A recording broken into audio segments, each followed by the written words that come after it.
Okay, round two. Name something that's not boring. A laundry? Ooh, a book club. Computer solitaire, huh? Ah, sorry, we were looking for Chumba Casino. That's right, ChumbaCasino.com has over 100 casino-style games. Join today and play for free for your chance to redeem some serious prizes. ChumbaCasino.com. No purchase necessary. Void where prohibited by law. 18 plus. Terms and conditions apply. See website for details. Hello, America. Welcome. It's Eric Erickson here across the nation. Delighted to have you with me. The phone number is 877-973-7425. If you want to call in, this is your Open Line Friday day. Those of you on the phones, I'll get to you this hour. I've been summoned to a super secret meeting of the vast right-wing conspiracy, and we'll be flying tomorrow to get to the meeting. So now's your chance. I feel compelled, given the conversations of today, watching newscasts, seeing news feeds, and I need to talk to you about something. I want you to know who Elizabeth Sinnott is. You probably have not heard the name Elizabeth Sinnott. You should know who Elizabeth Sinnott is.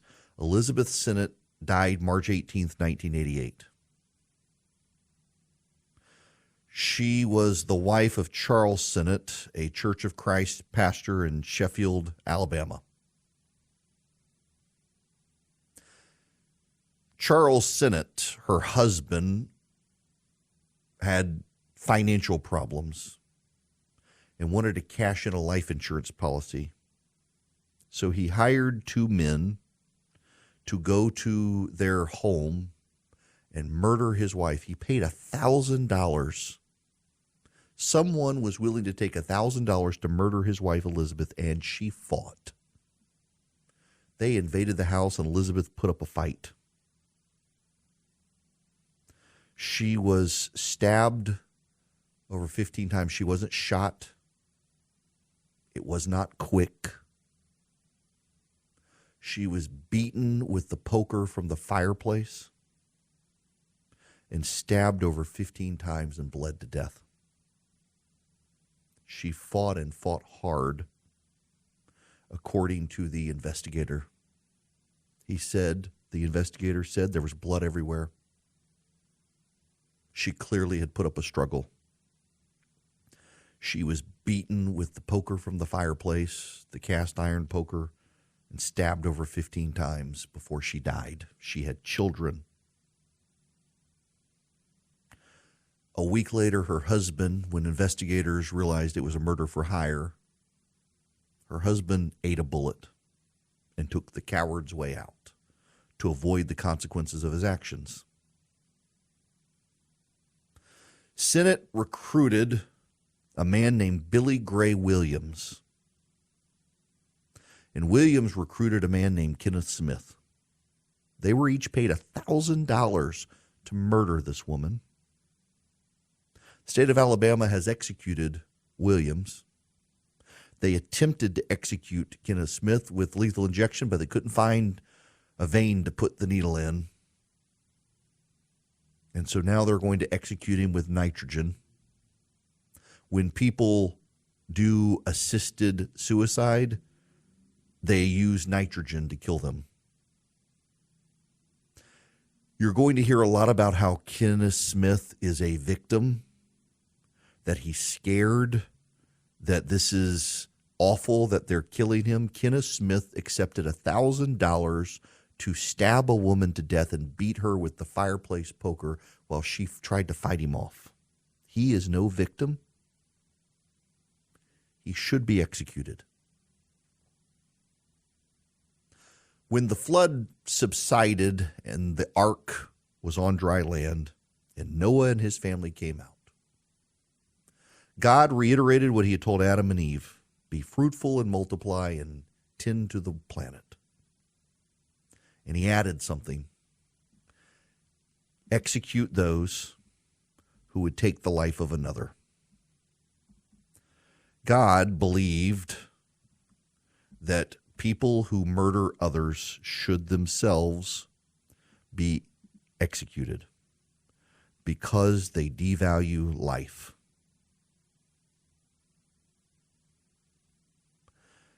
And I tend to agree. You shall not eat flesh with its life, that is its blood. And for your lifeblood, I require a reckoning. This is what God says to Noah. The world is restored. And he says, from every beast I will require an end from man. From his fellow man I will require a reckoning for the life of man. Whoever sheds the blood of man, by man shall his blood be shed. For God made man in his own image. It's actually remarkable that you have this man and his wife and his sons and daughters-in-law, essentially no one on the planet other than these people. And God says, whoever sheds the blood of man, by man shall his blood be shed, for God made man in his own image. And I stand by that. I support the death penalty. Kenneth Smith is not a victim. The victim's name is Elizabeth Sennett. Elizabeth Sennett, he murdered her for $1,000 in 1988. She fought him, and he beat her and stabbed her in her own home. Kenneth Smith is going to be executed, and I am fine with it, and you should be too. He is going to be executed with nitrogen because progressives have worked very hard to eliminate every possible means of execution.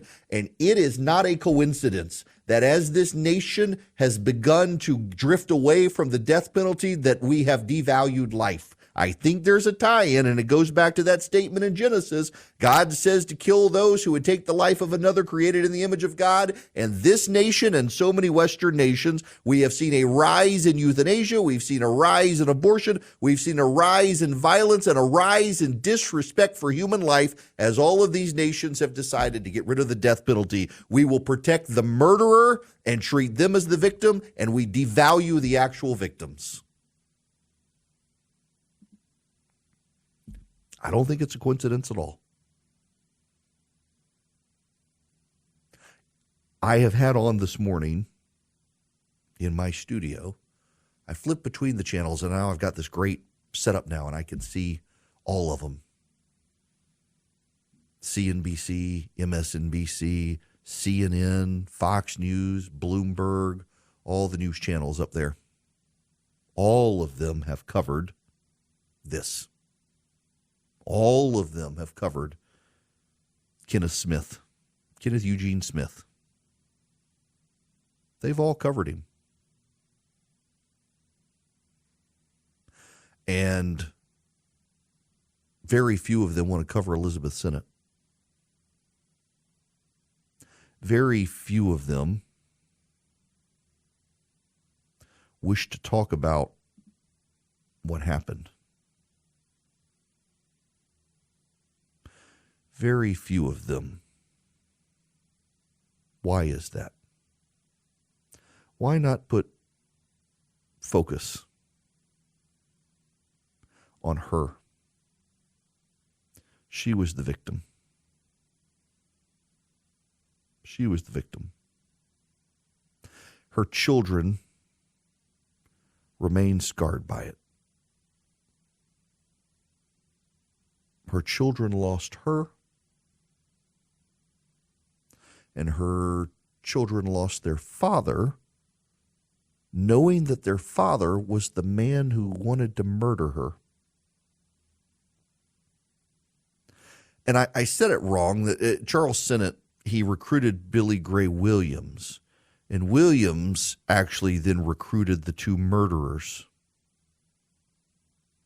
Kenneth Eugene Smith and John Forrest Parker. Now, at his first trial, a jury voted to sentence Smith to death. There was a second trial, and the jury voted 11-1 to recommend life without parole. The judge overruled him and said he qualified for the death penalty. That argument has since been out the window, and they've already tried to execute him with lethal injection, but given the setup and circumstances, they couldn't do it, and so they postponed it to be able to execute him again, and this time with nitrogen. And you know what the assisted suicide people are saying? Well, when we assist people in suicide, we put him in a pod, a sealed pod, and we pump in the nitrogen. They're going to put a face mask on him, and so oxygen might leak in. And so, but you know what would happen if they put him in a pod? They would object to putting him in a pod. They're objecting to killing him at all. And I just always have found it deeply ironic that so many of the people who are upset about the death penalty are totally fine with abortion. So many of the people who do not want to kill murderers are perfectly fine murdering children. And all of them want you to forget about Elizabeth Sennett. And not just Elizabeth Sennett, all the other victims of murder out there. They're always willing to defend the murderers. By the way, there is no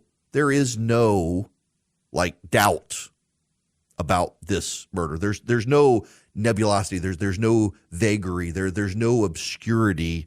Kenneth Smith was the murderer, one of two of the people who broke into that home and beat her with the poker from the fireplace and stabbed her to death. They didn't use guns. They could have shot her. It could have been quick. It was a brutal, brutal murder in which she fought for her life agonizingly as blade after blade went into her body and blow after blow went to her head.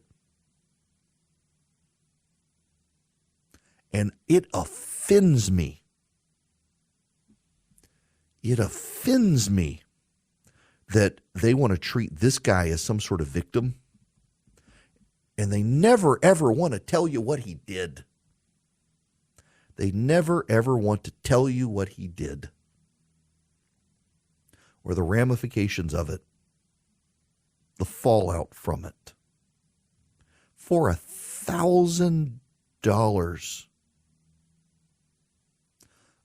$1,000. Her husband fell into financial trouble and needed life insurance to bail him out of his debts, and he had his wife murdered for $1,000 apiece to two men.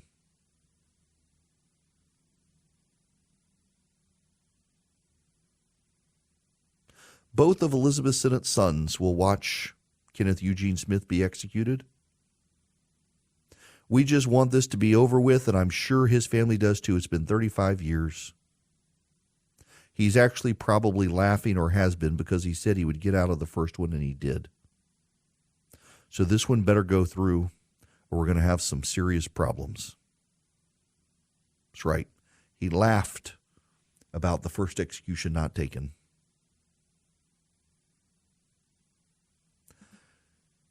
I think we should bring back, in Utah, and I think in Mississippi, they're willing to do firing squads and hangings. I see no problem with either. But I feel compelled, having watched the news this morning, it's amazing how they're bouncing back and forth in the coverage between Donald Trump and this guy getting executed. And I just want you to remember that Kenneth Smith is not a victim. Kenneth Smith chose to take $1,000 to murder a mom of two sons because her husband wanted her dead. He is not the victim, and he deserves to be executed, and hopefully will be. All righty, to the phones we go. Michael's been waiting patiently. You're up next, Michael. Welcome to the Eric Erickson Show. Thank you. Very powerful monologue. I agree with everything that you just said. But my question is, with the focus on the presidential race, House and Senate are going to seem to be what Trump needs to get stuff done. How does Nikki Haley either staying in or dropping out affect the Republican Party's focus on the House and Senate elections? And I'll hang up and wait for your answer. Right. Thank you. Sure, absolutely. Good question. I don't know that it affects it because we're still in the primary process. And most state congressional primaries are different from their presidential primaries. Most states have their presidential preference primary and their regular primaries for Congress and Senate at different times. And so those are still playing out. And I think those will continue to play out over time as we wait to see this happen. Now, I want to say very clearly and distinctly for everyone here, I think Donald Trump can win the general election. And I think that the Democrats should be more nervous than some of them are if they want to stop Donald Trump, because he's tapping into something happening in the country where a lot of people are turned off of the elites. So many people are angry with what they see as dysfunction in Washington, whether it's the crime, border, whatever. There's great economic news today, but people aren't feeling it. All the wages may be catching up. That could turn the tide for Biden, but just there's so many issues, so many people are angry about, and they weren't angry about those issues when Donald Trump was president, and he has a lot to sell people. At the same time, because of his legal bills alone, he's going to need a ton of money from the RNC and super donors, super PACs, to be able to get across the finish line, because you got to fund get out the vote efforts. You've got to make a persuasive case to independents. You got to run ads. You got to do all that sort of stuff. And it's all very expensive, because remember, you're going to go vote for him, but there are a lot of people who only vote in general elections, and they've got to be persuaded every election, and it's expensive to do with ads, media, get out the vote, mail, door knockers, everything. And Trump's money's all going to lawyers, so he's going to have to rely on the RNC. He's going to have to rely on super PACs in a way that, for example, a Haley or a DeSantis or someone else wouldn't, just because of the lack of those legal bills. So he's a heavier lift to get elected. He can get elected, but all of that money that's going to have to be used for him that would not have to be used for the others could go to Senate races and House races and make the House and the Senate much more competitive. That's the downside of Trump as the nominee. Just it's the cost, the heavy burden of finances to get him across the finish line. He can, he just might, but it'll be more expensive than a Haley or a DeSantis race. Now, I hope that answers the question. It's a resource play, and there's only a fixed amount of money that's going to come into play that could be used for the House and the Senate. We have a real good shot at picking up the Senate. Joe Manchin alone retiring gives us the Senate, but there are lots of other races out there at stake. Now, speaking of expense, running your business can be expensive, particularly if you do a lot of shipping of stuff.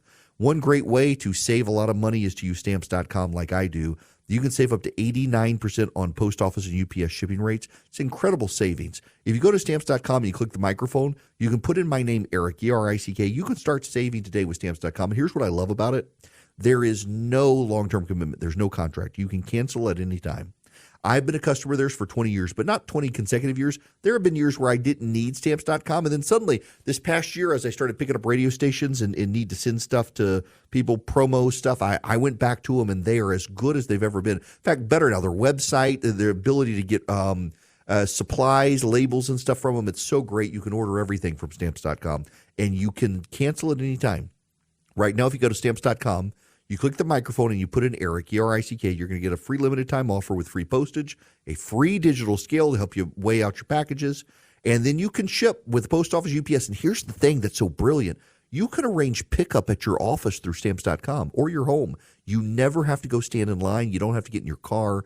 It's fantastic. It makes it so easy. It saves you money. It gets your packages out the door. It gives you great rates. Stamps.com. Click the microphone. Put in my name, Eric, E-R-I-C-K. Welcome. It is Eric Erickson here. The phone number, 877-973-7425. Let's go to the phones. Brian, you're going to be up next. Welcome to the show, Brian. How are you? I'm doing great, Eric. How you doing? Great. What's going on? Well, in the spirit of tax season, I'm just curious if there's any intention of Fonnie Willis giving some of that taxpayer dollar back for the improper hiring of the prosecutor.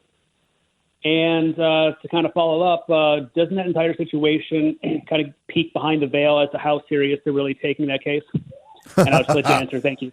All right. Yeah, absolutely, Brian. So I would love to see a refund to taxpayers in Fulton County for this prosecution of Trump, but that's not going to happen. There's not really a mechanism to get it unless it is shown that there was some level of fraud and fiduciary theft, essentially, that Fonnie Willis was paying her boyfriend so that her boyfriend would route the money to take her on fancy trips. If you could prove that, you could probably recall some of the money. But I have a hard time believing that's going to happen. I really actually believe that this case should be thrown out, given if the allegations are proven true, and it appears that they are, it should be thrown out. Regardless of guilt or innocence of the people involved, including those who've already pled guilty. It should be thrown out because you must disincentivize this prosecutorial behavior. And the best way to disincentivize this prosecutorial behavior is to throw out the big case that the prosecutor championed for fame and glory. In all seriousness, it needs to be wiped out. It needs to be thrown out. When this goes forward and the judge has this hearing and the facts are shown to be what the defendant claims, the whole case should be thrown out to disincentivize any prosecutor from ever doing something this unethical again. And it is highly unethical to hire your adulterous boyfriend to be in charge of a case without disclosing that relational conflict of interest, particularly to the taxpayers. 877-973-7425. Mike, you're up next. Welcome to the show. Hey, how are you? Good. What's going on? Well, I want to talk about Nikki Haley's strategy going forward. She seems to have co-opted something that Rush Limbaugh invented back in 2008 called Operation Chaos. And if you remember, McCain had already wrapped up the nomination for the Republicans after Super Tuesday. The Clinton versus Obama fight was neck and neck. And Rush came up with the idea in the waning primaries as a way to keep the Democrats not able to get to the convention right. with a declared nominee. And so he enlisted his listeners to switch over. There was a waste of time to vote for McCain. He had already won. To switch over to create basically a tie. And no one would have enough votes until the floor fights that would show up at the Democratic convention. Nikki Haley is doing that right now when she's trying to target, in her strategy, crossover states where she can get access to the Democratic votes that basically mean nothing because it's Biden's already there.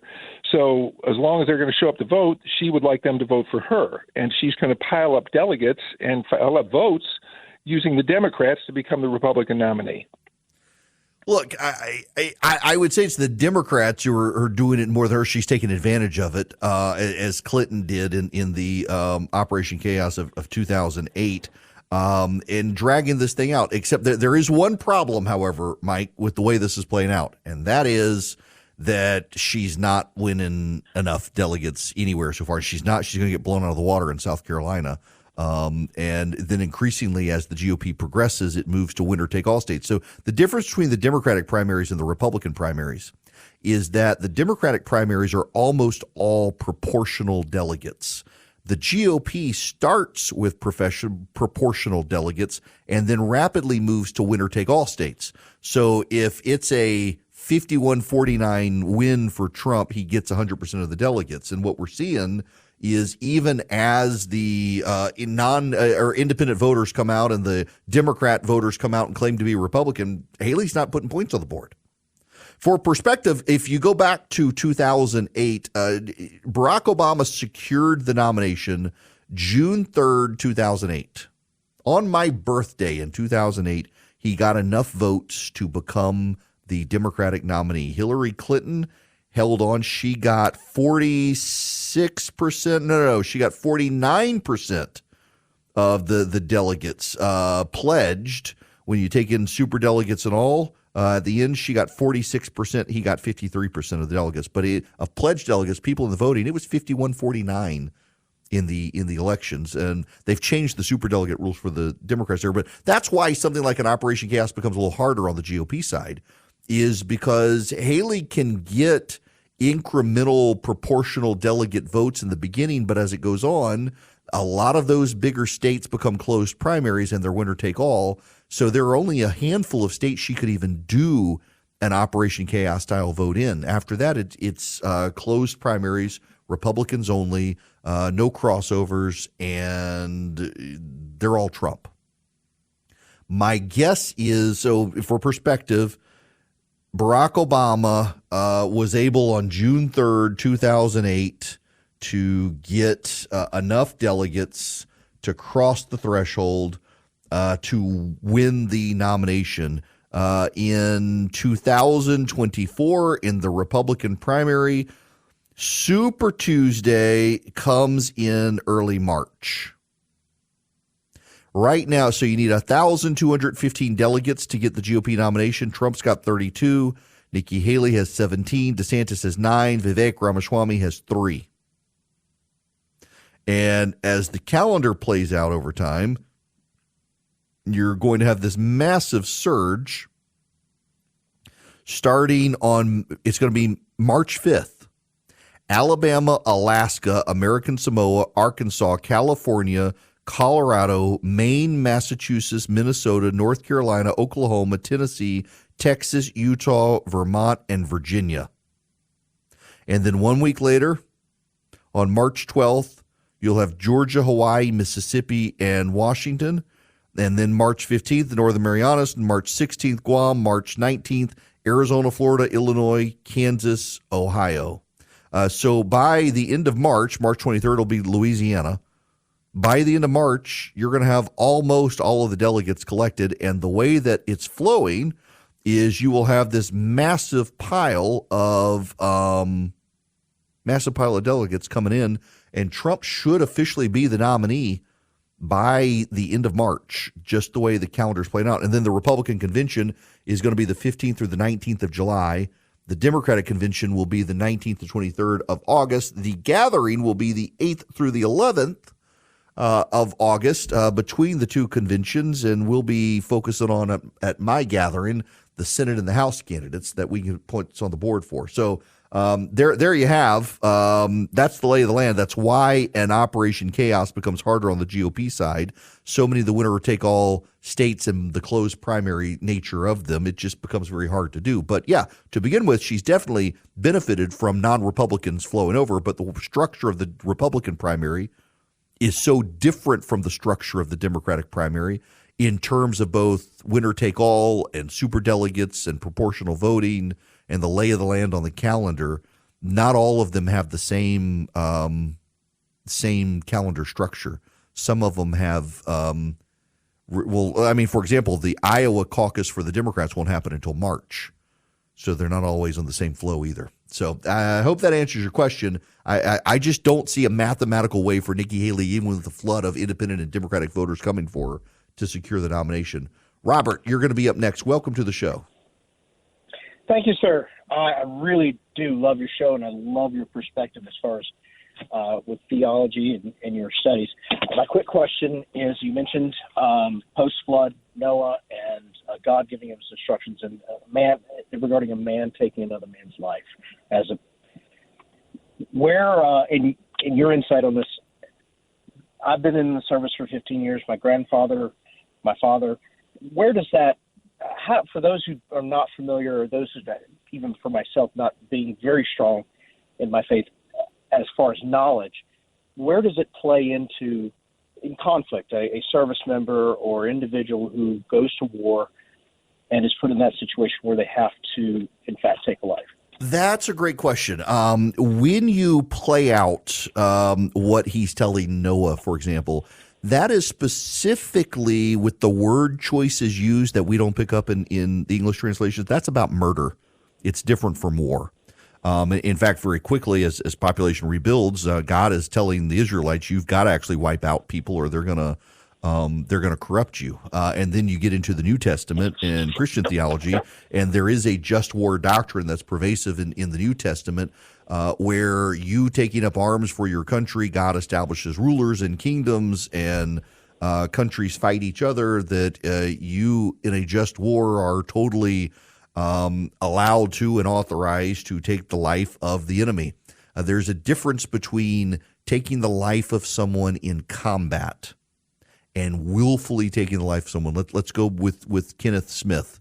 Had he killed someone in a war, he would not be getting the death penalty, nor would God be saying execute him in this theological understanding of Genesis 9. But it was a willful. He took someone's money to, with malice, kill someone. And that difference matters greatly theologically. And the word choices used that we don't get from the Hebrew and English very clearly are the willful and wanton shedding of blood, the willful wanton killing of someone, not in wartime, but because you didn't like the person or you had malice in your heart against them. I hope that helps. Jim, you're going to be the last caller. Welcome. Let's see. Can I fire up? Well, my call screening program. Let's see. Yep, Jim, there you are. Welcome. How are you? Oh, fine. How are you doing? Great. What's going on, Jim? Listen, Well, as regards to this execution, this is an opportunity to make this guy realize, he's laughing out the other side of his face, and it just might encourage him to repent. Now, for those who don't believe in God, that's not going to mean anything. But for those of us who do, and we take seriously the idea of forgiveness, God can accept somebody at the last minute who just realizes, I'm the one who did this. And I can think of at least 2 instances where somebody at the very last said, I'm sorry. I did this. What I find striking about this, Jim, and thanks for that, is he's got a spiritual advisor. He's apparently got a pastor who travels from Arkansas. And God bless him. He's got a missional calling to do this. And I, by the way, I know ministers who minister to death row inmates. And some of them support the death penalty. Some of them don't. Many of them just find it a calling to try to convert the person before they die, and they take it very seriously. What frustrates me to no end is so many of the people who go on television and talk about this sort of stuff, they forget the real victim. It is not the murderer. It is the murdered victim. And she was stabbed to death. She wasn't shot. She didn't die quickly. It was a brutal, agonizing thing. And the state will bend over backwards to keep this man comfortable till the very last moment, till the very last breath. They will have a body of people in there to witness it. They will have doctors on hand, all of that. And unlike what happened to the woman he murdered. And I just think that perspective gets lost in the conversations. It makes me angry. It makes me real angry for the real victims. Now, death penalty, the Supreme Court, all that, these are constitutional issues. What's going on in Texas with the border, constitutional issues. And you are probably wiser and have more insight into the constitutional issues on these things if you've ever taken one of the classes from Hillsdale College. You can go. In fact, I haven't actually been to the website yet. I want to go see this, see what Larry Arnn cooked up for me. EricForHillsdale.com, ERICK, for Hillsdale.com. Look at this. You get your free pocket-sized Constitution with the Declaration of Independence included. You just fill out the form with your address and they get it. And you can hear the Constitution Minute. You can hear them during commercial ad breaks around the nation on this show. So essentially, Hillsdale College wants to educate you about the Constitution, and they started doing these Constitution Minutes. They play during the show. They are put together by Hillsdale College, and they teach people about the Constitution. You can sign up and take one of the free classes on the Constitution from Hillsdale College. You can get a free pocket Constitution from Hillsdale College. You can even take the Constitution Minutes and send them to your friends and share with them and subscribe to them so you get them all the time. All you do is go to ericforhillsdale.com, Eric, ERICK, for Hillsdale.com. And y'all, Hillsdale College does a marvelous job. They're easy to understand lectures. They're not over your head. They're not designed with all that academic language that confuses the issue. Hillsdale College, Larry Arnn, they're committed to constitutional principles, and they want you to be able to understand the Constitution. If we are a nation of laws, not men, but a nation put together by men, of the people, for the people, and by the people, you've got to understand your founding documents, and Hillsdale wants you to, and they'll give you the free pocket Constitution. Just go to ericforhillsdale.com today. Sign up. You should develop a long-time supportive relationship with Hillsdale anyway. Such a great academic institution. We need more like Hillsdale.